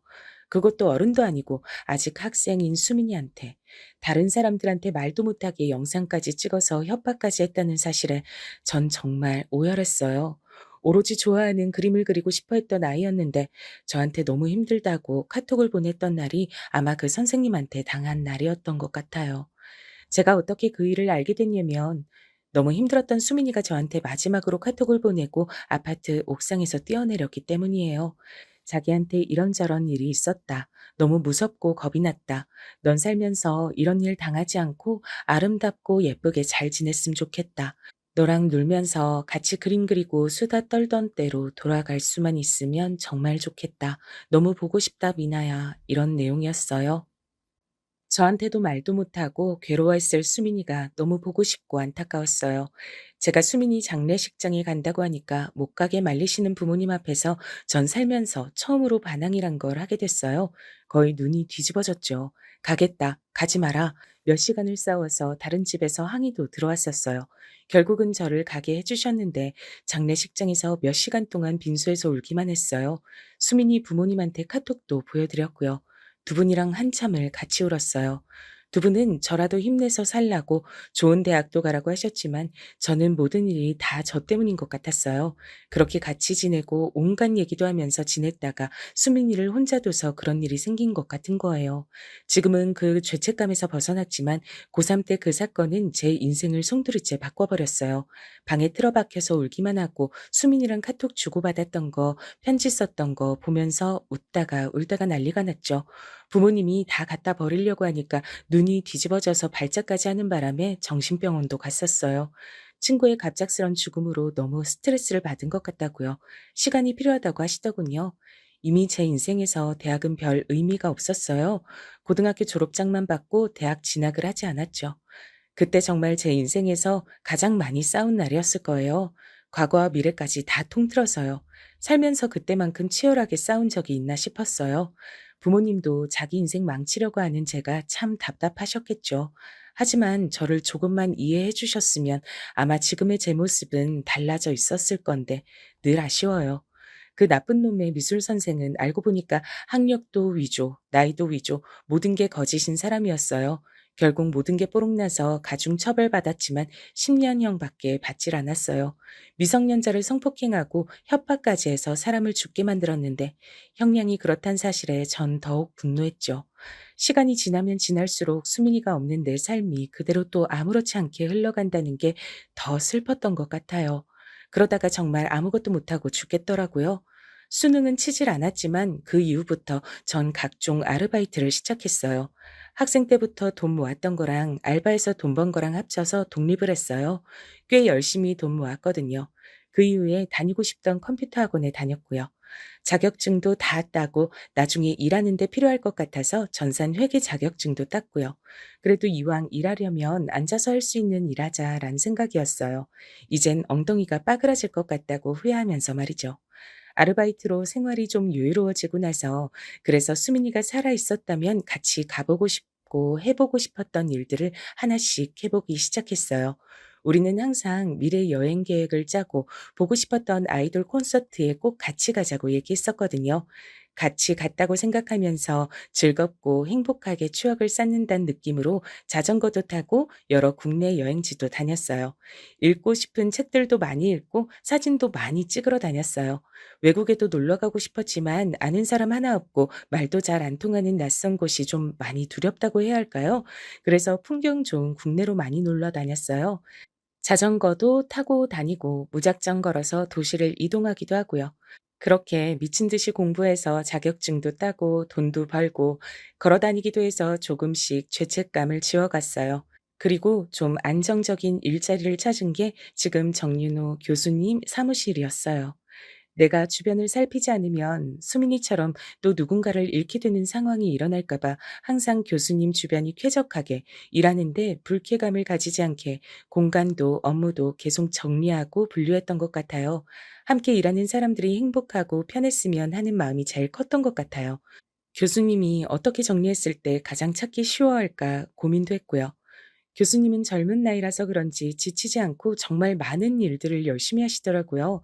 그런데 한 번씩 밑에서 일하는 사람들이 서로 다른 일에 서류를 섞어버리거나 보내야 하는 서류를 B 회사나 아예 다른 데 보내버리거나 해서 일하시다가 흐름이 끊기는 경우가 많았어요. 일 분배 자체가 잘못된 것 같더라고요. 맡은 일과 잘하는 일이 달라서 일어나는 문제들이 많아서 조용히 보고서 하나를 작성해서 교수님 메일로 보냈어요. 어떻게 보면 정말 조심스러운 일이었지만 제가 느끼고 지켜본 바를 솔직하게 적었어요. 사실 잘릴 수도 있다고 생각하고 제가 경거망동하는 것처럼 느끼실 거라고 생각하기도 했어요. 근데 이 엄청난 오지랖이 가만히 있질 않더라고요. 직원들의 업무 숙련도, 능숙도, 일 처리 스타일, 좋아하고 흥미있어하는 분야까지 다 조사해서 올렸거든요. 그래서 업무에 차질이 일어나는 직접적인 원인과 그 해결책을 제시했어요. 그리고 이러저러한 프로세스로 운영되고 있는데 그러면 운영은 되어지는 것처럼 보이지만 업무의 정확성이 떨어져서 다시 두세 번 수정해야 하는 번거로움이 생기게 된다고도 얘기하고요. 그래서 플랜 A와 플랜 B를 제시했어요. 평소에는 A로, 어떤 직원이 빠지게 되거나 문제가 생길 시 B로 운영하실 때 가장 효율적으로 교수팀이 운영될 거라고 말이죠. 교수님은 생각이나 하셨을까요? 말단 직원에게 이렇게 팀을 돌려보라고 말을 듣게 될 줄요. 보고서를 다 적고 보내기 버튼을 누를까 말까 100번은 고민한 것 같아요. 사실은 더 한 것 같기도 하네요. 그렇게 소심한 성격이 아니었는데 교수님이라면 내 진심을 알아주시지 않을까 싶어서 결국은 보냈어요. 메일로 답신이 왔는데 정말 고맙다는 대답이었고 이렇게 많은 관심을 가져줘서 고맙다고 해주셨어요. 정말 기분이 좋더라고요. 직접 실행하실지 몰랐는데 교수님은 제가 말씀드린 대로 프로세스를 완전히 바꾸셨어요. 직원들은 이게 무슨 일이지 했지만 그렇게 일하는 과정을 바꾸고 나서 효율이 한 5배는 올라가니까 교수님이 정말 대단하다고 다 칭찬을 하시더라고요. 어떻게 공부만 잘하시는 게 아니라 이렇게 일머리까지 좋으신 거냐고 말이죠. 저는 속으로 정말 정말 으쓱했지만 아무 말 하지 않았어요. 처음엔 맡은 업무를 좀 어색해했지만 바로 자기가 제일 잘하는 분야다 보니까 업무 시간이 현저히 줄어들더라고요. 일을 여러 번 다시 하는 일도 없어지고 오발송되는 문서들이 없어지니까 거래처에서도 정말 좋아하고요. 다들 일 잘하는 분들로 바뀐 줄 알았다고 하시더라고요. 일하는 시간이 실질적으로 줄어드니까 퇴근도 빨라지고 야근하는 일이 없어지니까 다들 몸 컨디션도 좋아지더라고요. 이런 경험을 하고 나니까 교수님을 계속 관찰하게 되더라고요. 교수님이 사실 여기서 가장 바쁜 사람이니까 어떻게 하면 일을 좀 편하게 하실지, 건강은 어떻게 지키실지 절대 눈은 마주치지 않고 조용히 교수님 주변에서 얼쩡거리면서 다 살펴보기 시작했죠. 교수님도 관찰력이 좋다 보니까 처음엔 제가 너무 이해가 가질 않았대요. 분명 전산 회계 때문에 뽑았고 사무 처리 잘해주면 제 역할을 다 하는 거라고 생각했는데, 아니 이 사람이 자기 사무실이 돌아가는 패턴을 순식간에 다 파악하고 모든 불필요한 체계를 바로잡고 일을 가장 잘 해낼 수 있는 해결책까지 남들 모르게 제시하니까 고마우면서도 수상했대요. 처음에 인수인계 받을 때도 꼼꼼하게 이것저것 다 물어보더니 바로 매뉴얼을 작성해서 저장한 걸 알고 놀랐다고 하더라고요. 동정업계에서 일했던 경험이 많진 않았던 것 같은데 일을 너무 잘해서 처음엔 약간 의심했대요. '이 사람 산업 스파인가?' 하고요. 학교에 무슨 산업 스파이를 의심하지 할 수 있지만 대기업에서 쓰는 화학공학 기술 개발 문의도 있고 연계된 산업들이 많다 보니 그런 생각을 안 할 수가 없었대요. 근데 보니까 아무도 신경 안 쓰는 비실한 식물들도 다 살려내고 이리저리 뒤죽박죽된 비품 창고 정리에 도서 정리에 아무리 지켜봐도 그냥 일하는 일터 주변을 다 살피고 관리하는 것 같아서 마음을 다 놨다고 해요. 그리고 더러웠던 화장실도 이 사람이 들어오고 난 후부터 좋은 냄새 나고 항상 청결하게 관리가 돼서 더 놀랐다고 하더라고요. 제가 화장실 결벽증이 있어서 화장실 더러운 걸 정말 싫어하거든요.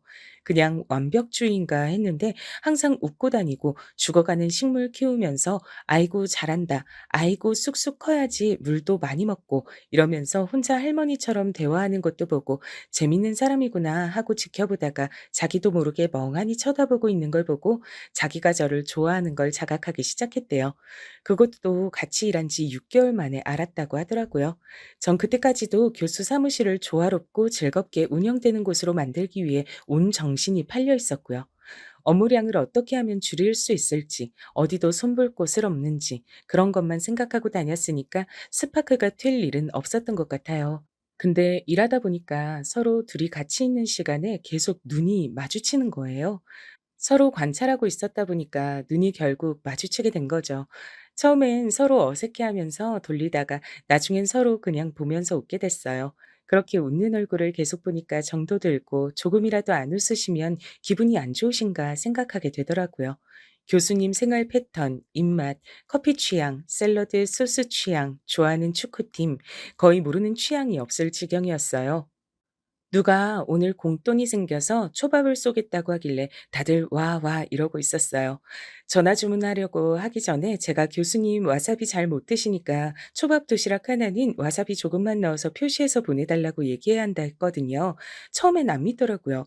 "저번에 드시는 거 봤었는데." 하길래 드실 때 표정이 미묘하게 찡그리시고 배고프신데도 몇 개 안 드시더라고 얘기하니까 알겠다고 해서 그렇게 주문했었거든요. 이번에 드시더니 저번이랑 다른 집에서 시켰나고 하시면서 와사비도 살짝 들어가고 완전 맛있다고 도시락 하나를 다 드셔서 다들 놀라서 절 보더라고요. 저한테 사실 저 정도는 기본이었거든요. 기분이 안 좋으시면 아이스 바닐라 라떼 사다 드시고 일이 잘 안 풀려서 생각이 많을 때에는 예가체프 아메리카노, 당이 딸려 보이실 땐 망고 요거트 스무디 그렇게 챙겨 드렸어요. 출출해 보이실 땐 어느 베이커리에서 무슨 샌드위치, 물론 제 돈으로 사는 건 아니고 경비 처리하는 거지만 누군가 그렇게 옆에서 잘 챙겨주면 아무래도 고맙잖아요. 교수님도 이상하게 그때부터 제 음식 취향이나 음료 취향을 빠삭하게 다 파악하셨는지 "미나 씨 아바라 맞죠? 미나 씨 마카롱 황치즈?" 하면서 찰떡같이 잘 아시더라고요. 제가 좀 힘들어하는 것 같으면 오레오 쿠키가 들어간 슬러시를 사 주시고요. 저희는 모르는데 주변 사람들이 슬슬 분위기를 파악하고 있었나 봐요. 가끔 계약직으로 근무하시는 분들이 계신데 그러시더라고요. 둘이 같이 사는 줄 알았다고요. 서로 음식 취향을 너무 잘 아니까요. 꼭 부부 같다고 하는 말에 전 웃고 말았지만 다른 사람들은 늘 의미심장하게 바라보곤 했어요. 뭔가 촉이 온다, 심상치 않다면서요. 전 그때까지도 말도 안 된다고 생각하고 있었어요. 교수님이랑 말단 직원 사이인 하늘과 땅 차이 같았거든요. 그러다가 생각지도 못한 변수가 터지고 말았어요. 코로나가 터져서 직원들, 조교들도 다 확진이 되고 저랑 교수님만 괜찮았던 거예요. 사실 전 뭐 사람 만날 일도 없고 일 마치면 혼자 원룸 가서 혼자 여갈 보내는데 익숙해서 괜찮았는데 다른 사람들은 그게 아니었으니까요. 근데 참 재밌는 게 둘만 있는 게 되게 어색할 줄 알았거든요. 근데 편하더라고요. 일상적인 얘기, 옛날 얘기도 하고 같이 업무 정리도 하고요. 제가 안 해본 일도 곧장 잘 해내니까 많이 신기하셨나 봐요. 업무에 대해서 또 이해를 한다는 게 신기하셔서 그러지 말고 학교를 다시 다녀보는 게 어떻겠냐 하시더라고요. 그래서 사실 방통대 재학 중이라고 얘기했어요. 방통대 말고 제대로 학교를 다니는 게 더 좋을 것 같다고 추천해 주셔서 방통대 졸업하고 하고 싶은 공부가 있으면 대학원에 진학을 해볼까 생각 중이라고 말씀드렸죠. 교수님은 학과 공부를 배운 적도 없는 제가 지금 교수님이 가르치시는 교육 과정을 다 알고 있고 거기에 업무가 진행되는 상황이나 과정을 다 알고 있다는 걸 너무 신기해하셨어요. 제가 질문 한 번 안 하고 일을 다 처리하니까 정말 놀라시더라고요. 그 전부터 정말 궁금했었는데 실례인 것 같아서 말을 못했어요. 혹시 대학을 왜 안 갔는지 물어봐도 돼요? 교수님은 어렸을 때부터 같이 자란 친구가 있으세요? 항상 모든 순간 함께하고 단짝처럼 붙어 다니던 친구가 학원 미술 선생에게 안 좋은 일을 당해서 자살을 했는데 제가 그때 공부한다고 전혀 도와주질 못해서 너무 미안했어요.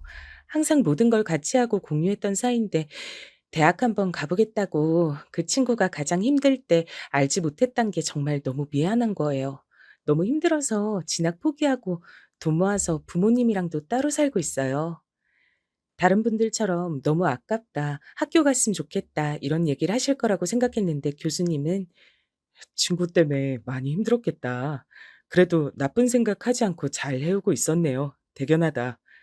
이렇게 얘기하시더라고요. 그 일 이후로 평생 흘릴 눈물 다 흘린 것 같았는데 그때 펑펑 애기처럼 울어버렸어요.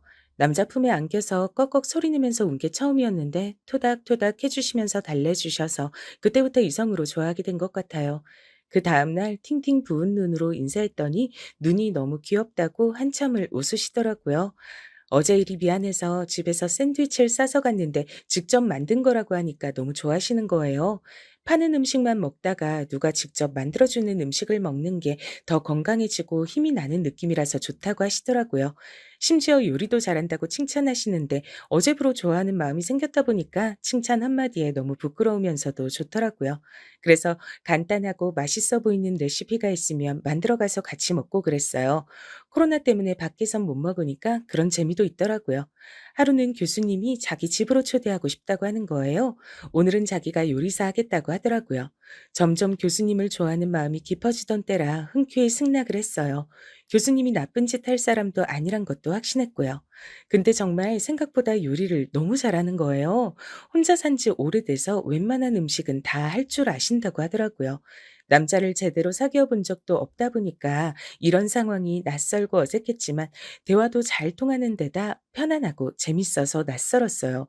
일하는 곳에서의 흐트러짐 없는 모습만 보다가 이런 편안한 모습이 정겹고 좋았어요.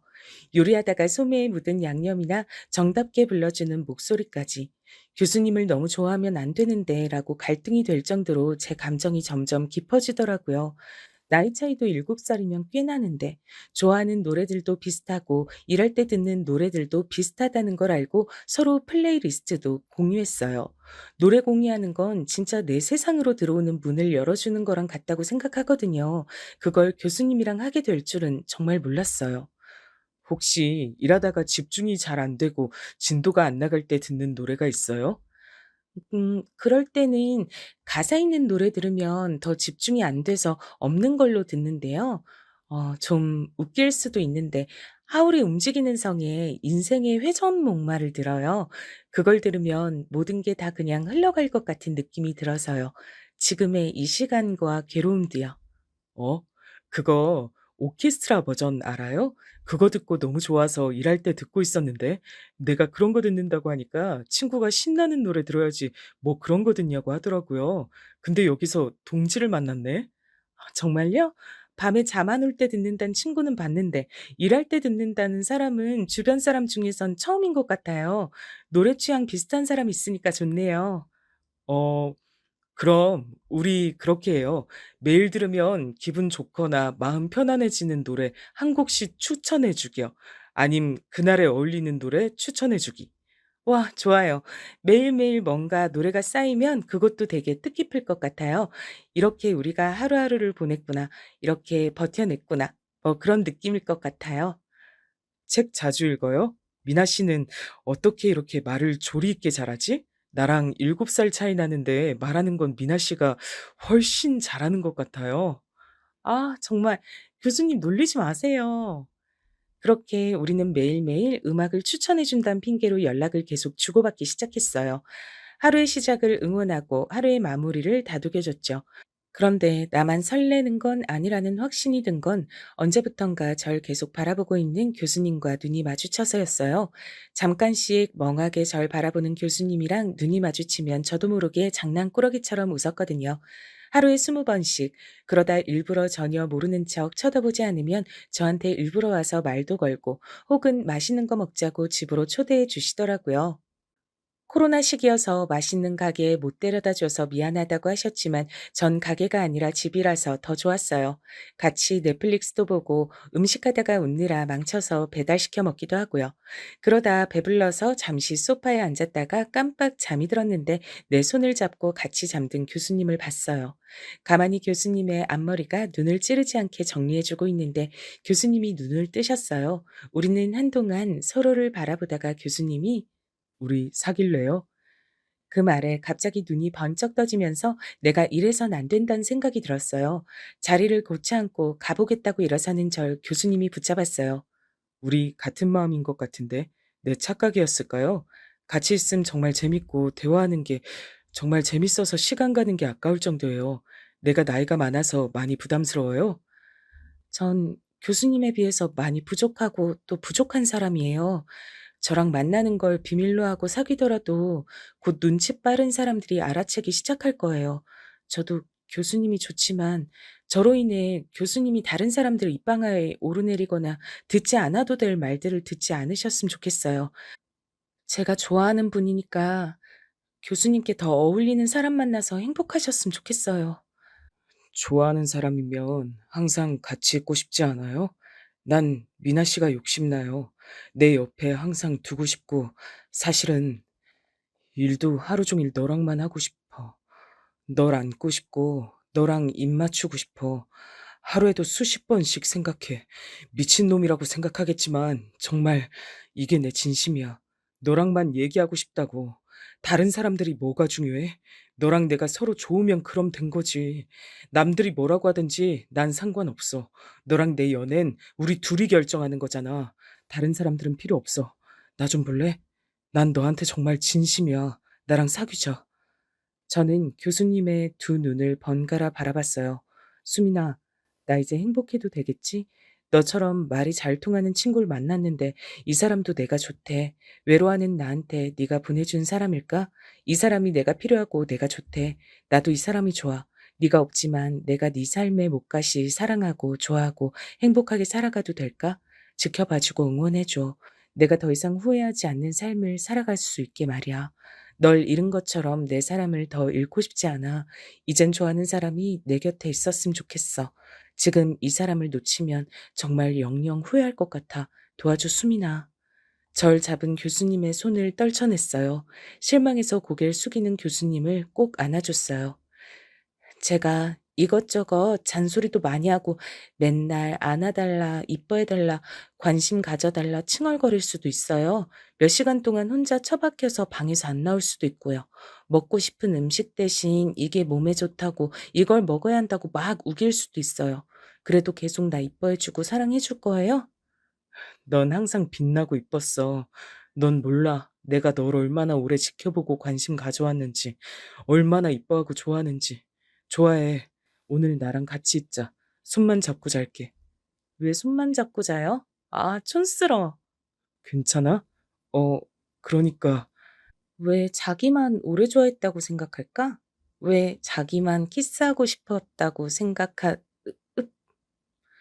우린 그날부터 애정 표현을 숨기지 않는 사이가 됐어요. 물론 둘만 있을 때였지만요. 확진자들의 코로나는 끝났고 직원들과 조교들의 복귀를 했어요. 저희는 조용히 일만 하고 있었지만 우리가 일하는 모습만 봐도 직원들이 뭔가 달라졌단 걸 직감하더라고요. 아니, 언니, 요즘 연애하지? 어디서 이렇게 좋은 향수 냄새가 나지? 했더니 언니더라고. 웬일이야? 이 목석 같은 언니가 향수를 다 뿌리고. 아, 원래 안 뿌리는데 누가 선물해줘서 말이야. 향수 뿌린다고 뭐 다 연애하냐? 내가 다른 사람이면 그냥 향수 뿌렸거니 하는데 언니는 아니야. 언닌 분명 요즘 뭐 좋은 일이 있는 것 같은데 사람이 얼굴이 활짝 폈어 지금. 저 봐 지금 전엔 없던 화색이 돌잖아 저거. 말해봐. 뭔 일이야? 누군데? 아니라니까. 그러네. 요즘 미나 씨가 더 이뻐진 것 같네. 와, 만나는 남자가 누군진 몰라도 엄청 좋아하나 보다. 부럽다 부러워. 아, 교수님까지. 아, 정말 왜 그러세요? 왜 그러세요? 왜 그러세요? 아니, 말투까지 다 저렇게 바뀐 거야? 참, 사랑의 힘이 무섭다, 무서워. 사람들이 대놓고 놀려댔지만 그만큼 제가 많이 변화했단 얘기겠죠. 전에 일하던 행정직원 대신 다른 여직원이 들어왔어요. 학력도 좋았고 경력도 꽤 있었는데 우리 연구실에 들어온 이유는 우리 교수님을 존경해서라고 하더라고요. 근데 그 좋아하는 정도의 감정을 넘어서 교수님과 아예 사귀고 싶어 하는 눈치였어요. 모든 음식 심부름도 자기가 갔다 오겠다고 해서 직접 교수님께 갖다 드리고 말이라도 한 번 더 해보려고 난리였죠. 얼굴도 이쁘장하고 애교가 넘치는 스타일이라서 보통의 남자라면 좋아하고도 남을 사람이었어요. 스스로 자기가 예쁜 거라는 사람이었죠. 그걸 무기처럼 사용하기도 하는 사람이었지만 여긴 여초 직장이라 그게 통하지 않는다는 걸 아직 잘 모르는 것 같았어요. 그 여직원은 자기가 교수님을 정말 좋아해서 그러니 자기 좀 도와달라고 티를 많이 냈는데 또 우리 직원들이랑 조교들은 불쌍한 건 도와줘도 불려시는 절대 도와주는 일이 없는 사람들이었어요. 차라리 다행이었지만 그런 모습들을 보는 제가 마음이 영 편치가 않더라고요. 하루는 일부러 교수님 주겠다고 제가 싸온 김밥을 어떻게 냄새로 알아채고 먹고 싶다고 난리를 부려 자기가 거의 다 먹어버리고 자기가 사온 샌드위치를 교수님께 드리더라고요. 얼마나 얄밉던지. 그날은 하루 종일 저기압이었어요. 교수님이 제 기분을 눈치채시고 오전 11시쯤 현장 가는데 다들 바쁜 것 같으니 미나 씨랑 같이 다녀오겠다고 하시는 거였어요. 나머지 분들 업무 잘 해주시고 오늘은 6시에 바로 퇴근하세요. 저희는 현장 견학하고 따로 상의하고 다음 주에 프로젝트 들어갈 거 계획 짜고 의논하고 하다 보면 좀 길어질 것 같아요. 오늘 점심은 제가 쏠 테니 이 카드로 결제하시고요. 맛있는 거 다들 드세요. 교수님, 현장 견학 저도 가고 싶었는데 오늘은 제가 가면 안 될까요? 행정직원이 굳이 현장 견학 갈 이유가 없을 것 같은데요. 그 말에 그 여직원은 잠시 얼굴이 울그락불그락 하더니 절가라 뭉개기 시작했어요. 미나 씨는 잡무 처리하시는 분 아니세요? 고절 직원이랑 굳이 업무 상의하시고 계획까지 짜실 필요 있나요? 다른 사람들이 알면 놀랄 텐데요. 뭘 잘 모르나 본데 미나 씨 최종 학력이 그럴 뿐이고 지금 대학교 재학 중이에요. 그리고 아마 능력치는 지금 얘기하는 그쪽보다 5배나 더 높을 겁니다. 여기 모든 체계를 잡은 게 미나 씨예요. 저도 잘 못하는 일을 다 알고 하고 있고 이곳을 다 살피는 사람이라 제가 믿고 쓰는 겁니다. 주영 씨라고 하셨죠? 저번에도 서류 업무 처리가 잘못돼서 본관 행정팀에서 문제 생겼던 것 같은데요. 입사하신 지 2주일 지났는데 업무 파악이 좀 느리신 것 같습니다. 업무 숙달에 전념하셨으면 좋겠네요. 그리고 전 인성 안 좋은 사람을 정말 싫어합니다. 업무 분위기 해치고 다른 직원들 불쾌하게 만드는 일이 더 없었으면 좋겠네요. 미나 씨, 가죠. 다른 사람들 말을 들어보니 그 행정 직원은 한참을 열받아 했다고 하더라고요. 아무래도 지금까지 애교 부리고 말을 잘해서 사람들한테 인정도 받고 실수를 해도 요리조리 잘 무마하면서 직장 생활했었던 것 같은데 교수님 같은 사람한텐 그게 전혀 안 통하리란 걸 몰랐나 봐요. 도리어 교수님한테 남들 다 보는 자리에서 콱 찍혀버렸으니 자존심에 확 금이 가버린 거죠. 성큼성큼 걸어가는 교수님의 등짝에 날 열받았음이라고 적혀 있는 것 같았어요. 현장 가서도 저 기분이면 어떡하나, 내가 같이 일을 하러 가는 게 도움이 될까? 별의 별 생각이 다 들었어요. 근데 현장이 아니라 교수님 집으로 가시더라고요. 집에 갈 때까지 아무 말이 없어서 더 걱정이 됐어요. 집 앞엔 맛있는 음식이 배달돼 있었어요. 음식을 가지고 들어가는데 정말 맛있는 냄새가 나는데 음식이고 뭐고 입맛이 하나도 없더라고요. 집 안에 들어가서 갑자기 너무 서러운 기분이 들었어요. 아무 말 없는 교수님도 답답하고 그 여직원도 그렇고 뭐가 다 혼란한 느낌? 조용히 들어가서 뒤에서 교수님을 끌어안았어요. 앞으로도 이런 일이 많을 텐데 괜찮겠어요? 나는 늘 겪는 일이라 괜찮지만 내가 정말 화나는 게 뭔 줄 알아요? 내 김밥 그 여자가 다 먹은 거 그거 내 김밥인데. 응? 응? 나 진짜 김밥 좋아하는데 너무 화나서 미치는 줄 알았어요. 아 진짜. 바보같이 왜 눈물이 그렁그렁해선 응? 울지 말고. 아 진짜 화나네. 이 김밥은 내 남자 김밥이다. 네가 먹을 김밥이 아니다. 왜 말을 못 해요. 그래도 이렇게 안아주니까 좋네. 지금 배 많이 고파? 아니요. 아직. 나도. 그럼 우리 잠깐만 저기로 가자. 응? 어디? 어? 지금? 빨리. 그거 아세요? 다른 사람들한테 보여준 적 없는 눈빛을 나한테만 보여주는 거요. 한 번도 지은 적 없는 그런 멍하게 다 풀린 눈으로 날 바라보는 그 사람. 그런 눈빛과 내 귓가에 속삭이는 간지러운 말들이 정말 절 미치게 해요. 한창 서로의 체온을 나누다가 드는 생각은 이 사람이랑 결혼하고 싶다였어요. 그런 행복한 삶이 나에게 허락이 될까 잠시 아련해졌어요. 내 눈빛을 읽은 건지 무슨 생각해? 웃긴데 당신이랑 결혼하는 상상? 잠깐 아주. 왜 잠깐이야? 나 지금 데리고 노는 거야? 난 맨날 하는데 그런 생각. 왜 잠깐만 하는 건데? 나 책임져야지. 날 이렇게 바보 빙구로 만들어 놓고 지금 다른 남자랑 결혼하고 나랑 지금 놀겠다는 거야 뭐야? 이거 완전 다른 남자 생각도 못하게 더 혼쭐을 내줘야겠다. 두고 봐. 아, 내가 잘못했어. 그만, 그만. 이렇게 사랑하는 우리였지만 결혼 얘기가 나오니까 고민은 좀 되더라고요. 집이랑 거의 연을 끊듯이 살아서 과연 교수님 집안에서 절 이해해 줄지 모르겠더라고요. 그리고 일하는 곳에 사람들도 우리를 좋게 봐줄지 걱정이 많았어요. 교수님은 제 원룸에도 가보고 싶다고 해서 왔었는데 충격을 엄청나게 받은 얼굴이었어요. 전 어렵게 독립했고 돈을 모아야 했기 때문에 좋은 환경의 원룸은 어려웠거든요. 그래서 정말 한 사람이 잠자고 화장실 왔다 갔다 할 수 있는 수준의 작은 원룸에서 살았어요. 그나마 집이 적었으니까 망정이지 짐까지 많았으면 감당이 어려웠을 것 같아요. 당장 짐 싸. 난 너 이런 데 사는 거 싫어. 내가 없는 데서 이렇게 너 혼자 있을 거라고 생각하니까 마음이 너무 안 좋아. 가자 빨리. 여기 살만해요. 조용하고 상당히 아늑하고 크지 않아서 다른 짐도 별로 없고 정리도 청소도 쉬웠어요. 그건 나 없을 때 얘기고 나도 이제 너희 집에서 자고 그래야 되는데 우리 둘이선 너무 좁잖아. 빨리 짐 싸. 그리고 여기 월세 얼마씩 내? 매달 35만 원이요?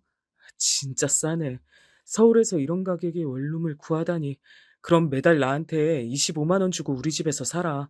이건 얹혀 사는 게 아니고 당당히 룸을 쉐어하는 거야. 그 정도 가격이 나한테도 적당하다고 생각해. 아니, 그렇지만 어느 부모님이 시골 얘기도 전에 며느리랑 아들이 같이 사는 걸 좋아하시겠어요. 그리고 내가 너무 민폐해요. 아니, 우리가 남이야? 우리 엄마 아빠 이혼하시고 각자 가정 이루셔서 상관없어. 나만 행복하게 살 수 있는 여자 만나면 아무것도 바라는 거 없다고 하셨던 분들이야. 결혼식 안 오셔도 난 상관없어. 그분들 인생이시니까 낳아주신 것만 해도 난 감사해. 나 같은 환경에 몸이 아픈 친구들도 많더라. 근데 난 아니잖아. 정말 복 받은 사람이라 생각하고 있어. 너랑 빨리 가정도 이루고 이쁜 애기들도 낳아서 북적북적 재밌게 지내고 싶어.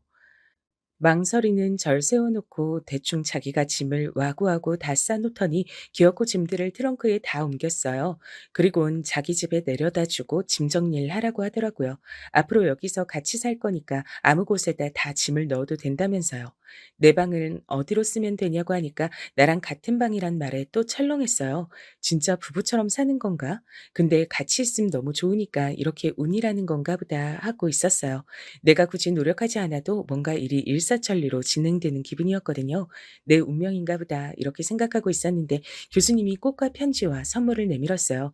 '내가 기분 안 좋을까 봐 또 이렇게 위로해 주시나 보다.' 했는데 편지엔 영원한 사랑을 맹세하면서 결혼해 달란 문구가 써 있었고 제 손가락에 딱 맞는 결혼 반지를 제 손에 끼워 줬어요. "자기 잘 때 내가 몰래 재느라고 얼마나 고생한 줄 알아? 어때? 이뻐? 이제 어디서 내 남자가 누군지 당당히 얘기해도 돼. 난 결혼 일사천리로 진행할 거야. 너랑 하루라도 빨리 살 거니까." 전 너무 감동받아서 한동안 말을 하지 못했어요. 프로포즈 받고 여자들이 우는 이유가 이거구나 싶더라고요. 한평생 나랑 같이 있고 싶다고 얘기하는 거니까요. 그렇게 우리는 가장 빠른 길일인 5일 후에 청첩장을 와다다 찍어서 결혼식을 올렸어요. 심지어 일하는 사람들에겐 토요일 예식 바로 하루 전날 통보했답니다. 다들 어린아가 있는 얼굴이었어요. 특히 행정직원은 하루 종일 똥 씹은 얼굴이었죠. 앞에선 뭐라고 못하고 뒤에서 불려신 따로 있었네 하더라고요. 그렇게 행복한 신혼생활이 시작됐어요. 부부끼리 같은 곳에서 일하면 더 많이 부딪히고 더 스트레스 받는다고 하잖아요. 저희는 일할 때는 너무 프로페셔널해서 주변 사람이 힘들다고 할 정도였어요. 각자 분야에서 열심히 해서 저도 부장급으로 승진했고요. 너무 파격 인사 아닌가 했지만 제가 처리하고 정리한 일의 양이 정말 엄청났기 때문이었죠. 다들 저보고 체력 좋다고 했지만 저도 악으로 깡으로 해낸 것 같아요. 그리고 좋아하는 사람이랑 같이 일하는 것도 전 꿈만 같고 좋은 것 같더라고요. 결혼하고 나서 정남이 다 떨어지는 사람들도 많다고 하던데 교수님은 절 더 귀여워해주고 아껴주는 것 같아서 마음이 놓여요. 대학 교수들을 다 초청해서 연말 모임을 하는데 배우자가 있는 사람들도 함께 참석하라고 했대요. 전 어색해서 가기 싫다고 했는데 꼭 같이 가자고 하더라고요. 입을 옷도 걱정하니까 어디서 저한테 정말 잘 어울려 보이는 예쁜 옷도 구해서 왔어요. 처음이었는데 저도 이런 옷을 입을 수 있는 사람인지 그때 처음 알았어요. 저희가 들어서니까 곳곳에서 수군거리는 소리가 들리더라고요. 신경 쓰지 않고 남편과 여러 곳에 인사드리러 다녔어요. 결혼했다는 말이 깜짝 놀라지만 남자분들은 다들 "이런 미인과 부부라니 정말 좋겠어, 정 교수." 이렇게들 칭찬하고 응원해 주셨어요. 근데 치맛바람이 무섭다는 얘기가 있잖아요. 제가 지나갈 때마다 수군거리는 소리가 점점 더 심해졌어요. 아니, 그래서 대학도 안 나오고 7살이나 차이 나는 애랑 결혼을 한 거야? 양가 부모도 없이 급하게 했다던데. 정 교수는 장래도 촉망받고 능력도 최상위인 남자인데 왜 저런 여자랑 결혼을 한 거야? 보나마나 배운 거 없는 저 여자가 몸으로 들이댔겠지. 혼전 임신 이런 걸로 억지로 결혼한 거 아닐까? 하긴 저런 부류 애들 몸뚱아리 말곤 재산도 없잖아. 아, 더러워. 예상은 했지만 얼핏 들어도 아무리 못 들은 척해도 저런 얘기들은 저한테 정말 상처가 되더라고요. 남편이 잠시 어디 갔다 오겠다고 갔는데 남편도 저랑 같이 다니는 게 부끄러워진 거 아닌가 걱정이 많이 됐어요. 세상에 갑자기 혼자 태어나 있는 것 같더라고요. 서서히 머리가 핑핑 돌려고 할 무렵에 갑자기 남편이 앞에 단상에 있는 마이크로 저를 소개하는 게 아니겠어요? 여러분, 안녕하십니까? 얼마 전에 결혼해서 새신랑이 된 정윤호 교수입니다. 전 이 대학에서 교수가 됐고 여러 성과를 내게 되어 많은 프로젝트에 참가, 많은 인맥도 얻고 스펙도 쌓게 됐습니다. 제가 가장 자랑스러워하는 스펙은 바로 제 아내를 이 대학에서 만난 거였습니다. 잠시 저희 교수팀을 도와주러 들어온 알바생으로 만났었는데 일을 너무 잘해서 지금은 부장급 직함을 달고 있습니다. 제가 편애해서가 아니라 절 음으로, 양으로 가장 많이 도와준 직원이었기 때문입니다. 저희 사무실 식물, 화장실, 주변 청소, 정리는 기본이고 저희 사무실의 모든 업무 처리를 아주 체계적으로 바꿔줘서 일의 강도가 원래 10이었다면 3으로 바꿔준 은인과도 같은 사람입니다. 아마 이 사람이 없었으면 전 지금의 많은 업적들을 5년 후에나 이룰 수 있었을지도 모르겠습니다. 하지만 한간에는 아내의 그런 능력은 모르고 고졸 출신의 여자가 몸으로 들이대서 교수를 꼬셨다고 생각하는 사람들도 있나 봅니다. 아까 행사 중에서도 다른 사람들이 다 듣는데 그렇게 수군거리시는 분들도 많더라고요. 아내는 고3 가장 예민하고 힘든 시기에 사고로 친구를 잃었습니다.